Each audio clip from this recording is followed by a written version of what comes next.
Bienvenue dans Souveraine. Ici, on ne parle pas de devenir plus, on parle de revenir à soi, de retrouver cette souveraineté intérieure dans ton corps, dans ton cycle, dans ta propre vérité. Je suis Marianne et je t'accompagne à écouter ton corps, à comprendre ton rythme, à habiter ta féminité. Pas pour devenir parfaite, pas pour coller un modèle, pour redevenir vivante, présente, souveraine. Dans ce podcast, on parle de corps qu'on n'écoute plus, de symptômes qu'on minimise, de puissance qu'on tait et de tout ce qu'il est possible de retrouver en revenant là où tout commence, en soi. Bienvenue dans ton propre royaume intérieur, bienvenue dans Souveraine. Je suis ravie de te retrouver aujourd'hui pour parler de ce sujet qui m'a longtemps questionnée et ce jusqu'il n'y a encore pas si longtemps à vrai dire, et j'ai envie de te parler de féminité. Quand on me disait « sois plus féminine », j'entendais « sois plus douce, plus jolie, plus fine, plus élégante et plus agréable à regarder, à écouter et à entendre en fait ». J'avais tout un tas d'idées reçues et de croyances sur ce qu'était la féminité, comment l'incarner, comment l'être féminine justement. Et malgré cette foule d'idées et de croyances, plus mais surtout moins fondées, c'était toujours ultra flou. Et surtout, ça me semblait complètement inatteignable. J'ai donc cru pendant longtemps que je n'étais pas féminine. Et en disant ces mots, je me rends compte à quel point j'étais dans l'erreur, mais d'une force, comme on disait à mon époque, parce qu'en fait je commence à me faire un peu vieille. Tout ça pour dire qu'aujourd'hui, j'ai compris que la féminité, ça n'a rien à voir avec un moule, ni avec un modèle, ni même l'idée qu'on peut s'en faire, et plutôt tout à voir avec comment je me sens dedans, à l'intérieur. Donc au programme aujourd'hui, on va voir c'est quoi être féminine, pourquoi on a souvent une image qui est rigide ou idéalisée de la féminité, et surtout comment on peut la redéfinir pour soi sans se coller d'étiquettes ou se fondre dans un cliché souvent inatteignable et qui ne nous colle pas toujours à la peau, soyons honnêtes.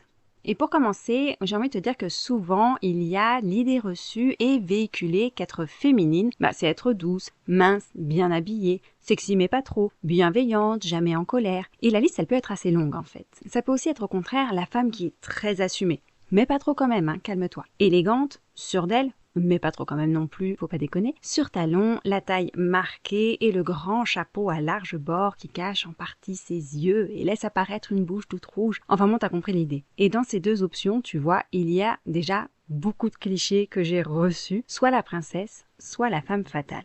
Bref, tout ça pour dire qu'il y a plusieurs entrées de ces modèles transmis de la féminité et de ce à quoi nous devons ressembler pour se sentir féminine. Il y a notamment l'héritage des modèles traditionnels, la mère, l'épouse, la muse, la jolie figurante. Il y a aussi les représentations dans les médias, dans la pub, dans le cinéma, toujours lisse, épilée, mince. Et regarde un petit peu Bridget Jones, qui passe pour la grosse alors qu'elle est juste comme une grande partie de la population. En gros, c'est contrôlé. Et puis il y a tout ce qui est rôle figé. La femme fatale, la bonne copine, la maman parfaite, la boss sexy, la bibliothécaire sexy. Je crois que c'était aussi un truc de mon époque, ça. Et puis, la jeune fille candide et pure. Et tout ça, ça vient aussi de différentes références possibles dans ton parcours personnel, ce qui te touche et ce qui te parle. Par exemple, un petit peu l'élégance à la française, on le voit dans les pubs de parfums, ou alors les héroïnes de comédies romantiques. Et puis, tu as aussi quelque chose qui émerge un petit peu plus récemment, en tout cas que je vois plus récemment, c'est un petit peu l'archétype du féminin sacré, parfois complètement reconstruit comme un nouveau dogme, avec un petit peu ces robes longues, fluides, une forme de sensualité malgré tout formatée. On a en quelque sorte un petit peu hérité d'un déguisement, une peau que l'on porte par-dessus la sienne, mais qui ne fait pas vraiment toujours sens. Et en revanche, on va manquer d'un langage pour sentir ce que la féminité veut dire pour toi, et pas pour ta copine Valentine, mais pour toi, dans ton unicité et ta singularité. Ceci étant dit, nous sommes donc en droit de nous poser la question, mais alors, c'est quoi être féminine ? Eh bien, pour être terre à terre, j'ai envie de te citer Wikipédia qui nous dit que la féminité est un ensemble d'attributs, de comportements et de rôles généralement associés aux femmes et aux filles. La féminité peut être comprise comme une construction sociale et il existe également des preuves que certains comportements considérés comme féminins sont influencés à la fois par des facteurs culturels et biologiques. Ça continue en nous disant que la mesure dans laquelle la féminité est influencée biologiquement ou socialement est sujette à débat. Elle est conceptuellement distincte du sexe biologique féminin et de la féminité car tous les êtres humains peuvent présenter des traits féminins et masculins, quel que soit leur sexe et leur genre. Bon, alors, qu'est-ce qu'on peut retenir de tout ça ? D'abord, il y a le mot attribut. Je te dirais qu'on a plutôt l'impression de parler d'un personnage de jeu vidéo, et même si j'adore ça, on n'est pas dans une définition de la féminité que je trouve très incarnée. Ensuite, il y a des comportements. oui, mais attention à ne pas glisser trop vite vers ces fameux clichés. Sourire tout le temps, croiser les jambes à la basic instinct et dire merci même quand on n'a pas envie. Ça, on en parlait juste avant. En revanche, là où ça devient intéressant, c'est quand ça nous dit que la féminité serait influencée à la fois par la culture et la biologie. Alors oui, probablement. Et surtout, ce qu'il faut retenir, c'est qu'elle est sujette à débat. Et franchement, oh que oui. Sinon, je ne ferais pas cet épisode d'ailleurs. Mais la partie qui me parle le plus, c'est celle-là. Elle est distincte du sexe biologique féminin et du genre.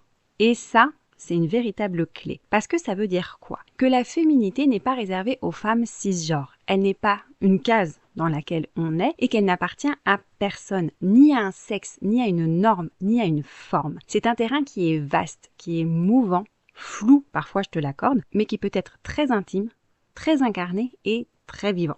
Encore une fois, ce n'a pas de contour fixe, il n'y a pas de limite, il n'y a pas de checklist universelle. Et c'est ça qui est hyper intéressant et vraiment incroyablement riche. Parce que ça commence par là, par se dire que la féminité, c'est un langage qu'on parle. Et chacune différemment en plus, avec nos propres mots, nos propres silences aussi. Alors j'ai envie de te dire, et comme beaucoup de réponses qui se veulent juste sincères et du coup inconfortables, il n'y a aucune vérité absolue sur la féminité. Et oui, c'est pas fun et c'est pas facilement lisible du coup. On peut néanmoins commencer par ce que la féminité n'est pas.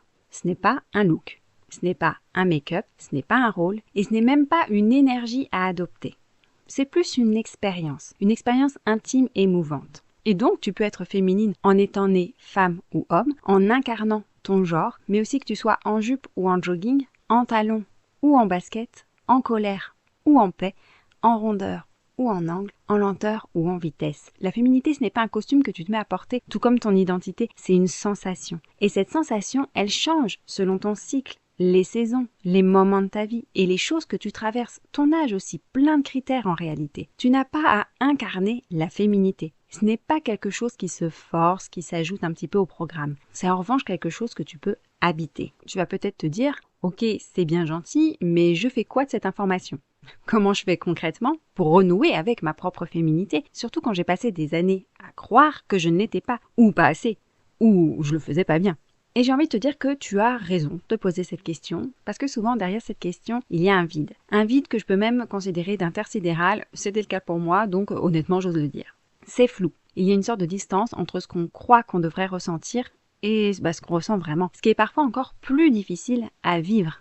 Alors ici, j'ai pas envie de te donner un plan en 5 étapes. Il n'y aura pas non plus de tuto révéler sa féminité en 3 rituels sacrés. Par contre, ce que je veux te proposer ici, c'est un retour à toi. Un premier pas dans ce parcours de la féminité. C'est pas forcément un retour spectaculaire avec feu d'artifice, des révélations fulgurantes, un alignement cosmique. C'est pas non plus une transformation qui est instagrammable, qui te vend le féminin comme quelque chose d'absolument incroyable. Parce que je ne suis pas ici pour rendre la féminité vendable. Je suis ici pour la rendre vivable, pour te permettre de l'incarner à ta façon.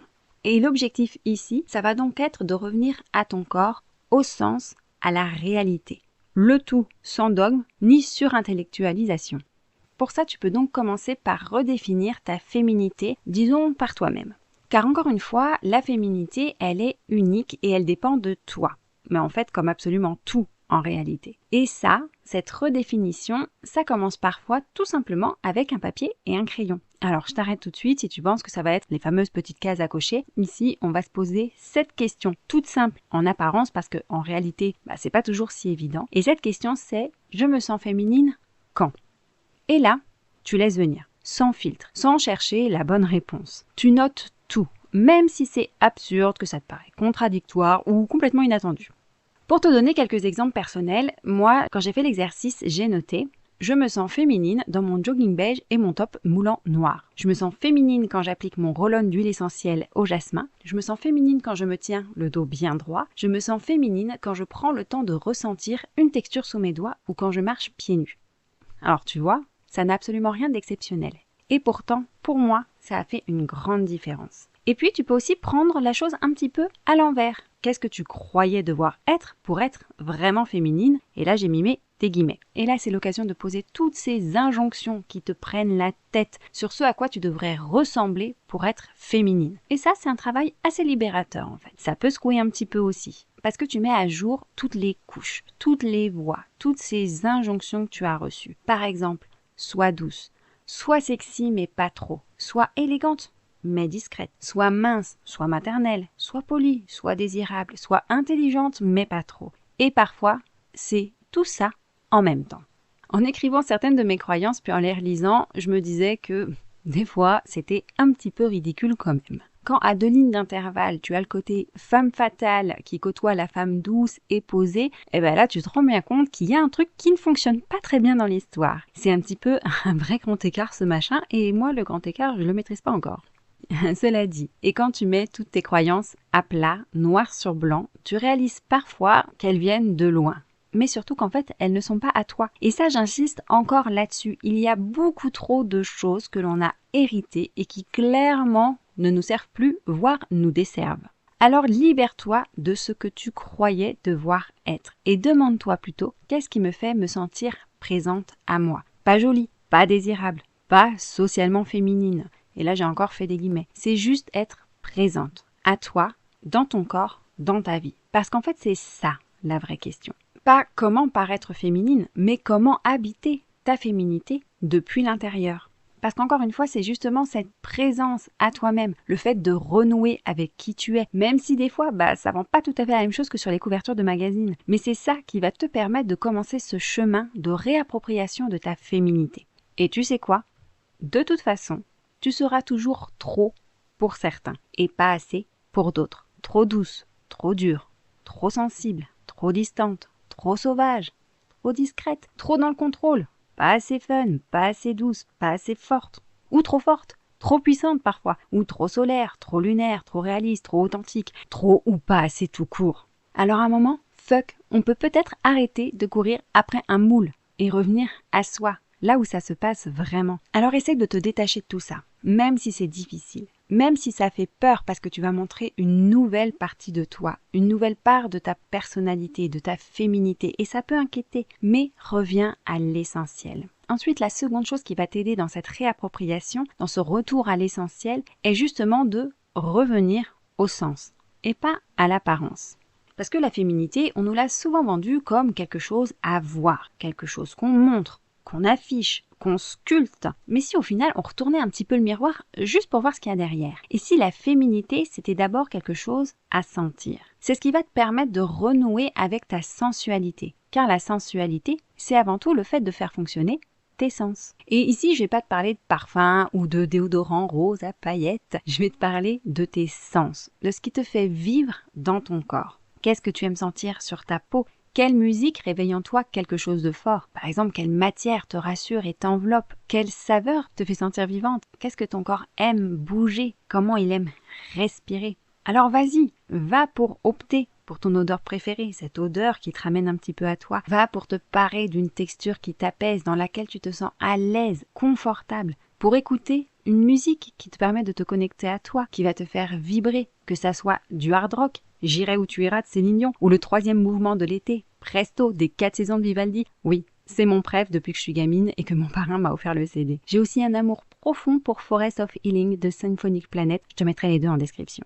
Pour continuer ma petite liste, va pratiquer un mouvement qui te détend. La marche, la natation, la danse, le fitness, la musculation, le vélo, le yoga. Prends le temps de respirer, éventuellement de faire de la cohérence cardiaque, une respiration en carré ou de pratiquer des pranayamas. Juste de te retrouver en forêt aussi. Ou alors, dans un centre commercial, en fonction de ce qui te parle. Bois ta meilleure infusion ou ton café préféré. La féminité peut passer par le plaisir simple de sentir, d'habiter son corps. Pas forcément justement de le montrer. Pas dans l'exubérance d'un costume enfilé un petit peu comme ça, qui ne te va pas parce qu'il est trop grand ou au contraire trop étriqué. Mais c'est à travers ta propre peau, tes ressentis, tes sens et ton corps. C'est ça que j'essaye de te dire. Et tout ça, encore une fois, c'est pas pour faire joli, c'est pas pour ressembler à, mais c'est pour te reconnecter à toi-même et surtout par toi-même. Tu redeviens actrice de ta féminité. Parce que j'aimerais que pour une fois, on ne parle pas de séduction, mais de connexion.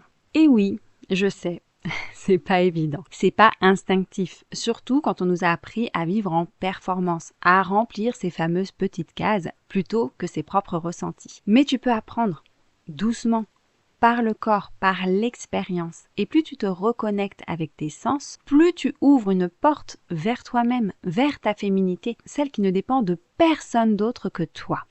Et enfin, renouer avec ta féminité, ça passe aussi par des rituels. Mais pas les rituels figés, les rituels sacrés, codifiés, parfois un petit peu perchés ou alors blindés d'injonctions déguisées. Non, c'est vraiment pas ça. Ce qu'on va chercher ici, ça va être des rituels qui sont vivants. Des gestes qui vont t'aider à redescendre dans ton corps, pas à grimper dans cette fameuse image de la féminité. C'est des instants à toi, à ton rythme et à ton goût.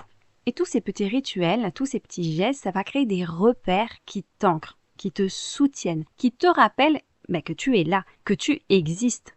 Et surtout, encore une fois, ce sont des rituels qui vont te ressembler, qui vont bouger avec toi, avec ton cycle, ton énergie, un petit peu ta saison intérieure, mais aussi tes envies et tes besoins du moment. Parce qu'on vit dans un monde qui est cyclique, même si on essaie de lisser à coups de planning et de productivité. Tu n'as pas à faire comme hier. Tu n'as pas non plus à être cohérente tous les jours. Et tu n'as pas à être féminine de la même manière à chaque instant. Tu as juste besoin de t'habiter là où tu en es actuellement. Pour parler rituel incarné, un jour ce sera peut-être te masser le ventre ou les jambes après ta douche, mais plus comme un soin que comme la corvée à faire parce que sinon t'as la peau qui tire. Ça pourrait être aussi mettre un pull dans lequel tu te sens enveloppée, même si c'est pas vraiment stylé. Ça pourrait aussi avoir une playlist je me sens vivante, je me sens solaire, lunaire, invincible, etc. Et de danser comme si personne te regardait. Même si clairement ton chat il te juge un peu, mais de toute façon ce sont eux les patrons à la maison, alors on ne dira rien. Et puis, peut-être que le lendemain, ton rituel ce sera plutôt de mettre un rouge à lèvres juste pour toi, parce que t'as envie, pas pour faire joli, ou alors t'accorder 3 vraies respirations entre 2 appels, juste pour ne pas t'oublier, pour revenir à ton corps, ou alors peut-être boire une infusion dans le silence, en regardant la pluie tomber ou en rêvassant.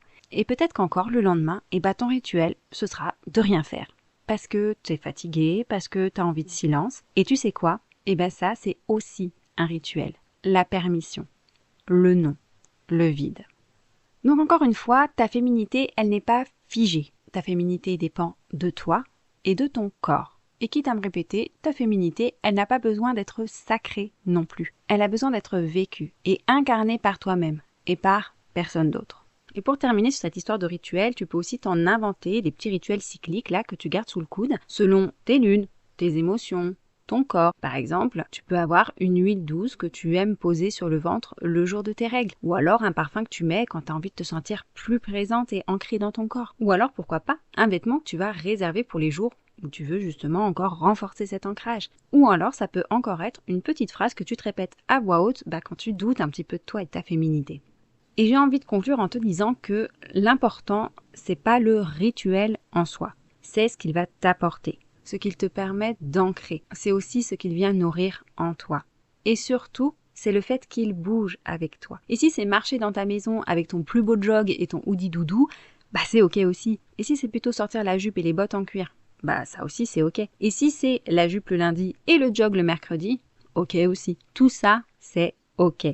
Et si un jour tu as envie d'écrire des pages entières à propos de ta féminité, c'est super. Et un autre, tu auras juste la force de mettre une tisane à infuser. Et encore, parfois, il faut sortir la boule, c'est quand même un petit peu pénible. Et dans les 2 cas, encore une fois, c'est toi et c'est ok.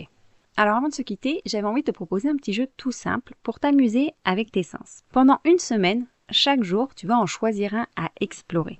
Pas, encore une fois, pour que ça coche une petite case, je te l'ai dit, ça, on laisse de côté et basta. L'idée, ça va être de t'offrir un lien. Donc par exemple, lundi, tu pourras explorer le toucher. Quelle matière a envie de toucher ta peau aujourd'hui? Est-ce que c'est un plaid tout doux, une robe fluide, peut-être ton huile préférée? Amuse-toi aussi à ressentir les différentes textures dans ta journée. Par exemple, la rugosité du volant de ta voiture, le bois ou le métal d'une rampe d'escalier, la douceur du poil de ton chat, tu sais, celui qui te jugeait là pendant que tu dansais. Touche et ressens.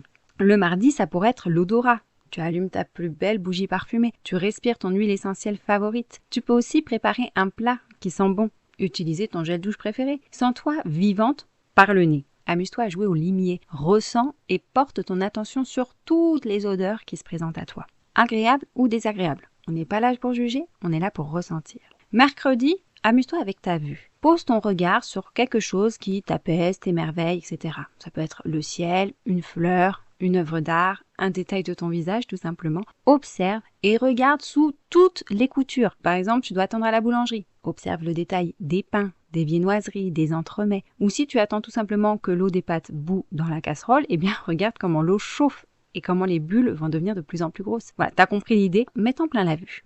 Et puis le jeudi, joue avec ton ouïe. Écoute un morceau de musique qui te transporte, celui qui t'ouvre un petit peu là, qui te reconnecte. Écoute-le plusieurs fois pour en distinguer les différentes strates sonores. Et puis dans ta journée, mets-en cette fois plein les oreilles. Écoute les bruits sans jugement. Est-ce qu'ils sont forts? Est-ce qu'ils sont doux? Est-ce que c'est mélodieux ou plutôt disharmonieux? Encore une fois, on ne juge pas, on ressent. Et puis vendredi, il nous reste le goût. Savoure quelque chose, mais vraiment. Et sans culpabilité, bien sûr. Ça peut être tout simplement un petit carré de chocolat, au calme. En fait, c'est un petit rendez-vous avec toi. Et porte vraiment ton attention à ce qui se passe dans ta bouche. Goûte vraiment sans tout avaler d'un coup. Réexplore le goût et fais un petit peu vibrer tes papilles. Et puis le week-end, je te propose d'aller un petit peu travailler sur ce ressenti global. Tranquillement, demande-toi comment tu te sens là maintenant. Que te dit ton corps? Est-ce qu'il y a un sens qui t'attire plus qu'un autre? Dont l'exploration t'a particulièrement intéressé. Et celui qui a été le plus difficile, pourquoi ça l'a été et comment tu peux t'amuser à l'explorer encore davantage avec beaucoup de douceur bien sûr. Et la dernière question, comment t'es-tu senti en renouant avec tes sens? Et comment cela a impacté ta féminité? Pour t'aider, je vais te parler très rapidement de mon rapport au toucher. Je me suis aperçue qu'en renouant avec le toucher, avec la sensation sur ma peau, ça me débloquait vraiment quelque chose dans ma perception de la féminité. Alors comment et pourquoi? J'en ai vraiment aucune idée. En revanche, je sais que ça m'a vraiment aidé à me sentir ancrée à mon corps et à l'aimer malgré un petit peu ce que j'aime moins, comme la cellulite, les bourrelets, les vergetures, les cheveux blancs, parce que je me sens plus incarnée quand ma peau ressent mon environnement. Et étrangement, ça me permet de me sentir plus belle et plus féminine. J'ai envie de clôturer cet épisode en te disant que tu es déjà une femme. Quel que soit ton point de départ, ton sexe, ton genre, ton âge, ta couleur de peau, de cheveux, ton poids, etc. Je pourrais continuer la liste longtemps. Mais ce que je veux dire, c'est que tu n'as pas besoin d'en faire plus pour l'être davantage. Tu n'as pas besoin de cocher ces cases ou de rentrer dans un moule, ni même de correspondre à l'image qu'on t'a toujours présentée ou que tu as toujours cru vraie. Merci du fond du cœur d'avoir été là avec moi aujourd'hui pour parler de ce sujet qui me tient vraiment à cœur. C'est un épisode qui m'a demandé du temps en écriture pour essayer d'être juste, d'être clair et d'être suffisamment explicite pour t'aider à comprendre que la féminité est beaucoup plus vaste, large et puissante que tout ce qu'on nous vend. Elle est aussi bien plus que des apparences et elle est unique, tout comme toi. Alors si tu t'es reconnu, si ça a fait résonance à quelque chose en toi, alors surtout ne referme pas la porte tout de suite. Même si ça fait peur, même si ça t'inquiète, même si tu as un petit peu l'inquiétude de venir montrer une nouvelle part de toi, je sais que moi c'était mon cas. Laisse un petit peu infuser tout ça, laisse à ton corps le temps de digérer toutes ces informations, toutes ces nouvelles perceptions. Ton corps, encore une fois, il ne cherche pas à t'embêter, jamais. Il cherche à te ramener à toi. Parfois de façon hyper maladroite, mais ça va toujours dans ton sens. Et pour continuer le voyage, abonne-toi à Souveraine pour ne louper aucun épisode. Tu peux aussi laisser un petit mot doux ou un avis, même quelques mots, je les lirai avec beaucoup de joie. Et si tu veux aller plus loin dans cette reconnexion à toi, à ton cycle, à ta sagesse intérieure, à ta féminité, mon programme Cycle en harmonie est là pour ça.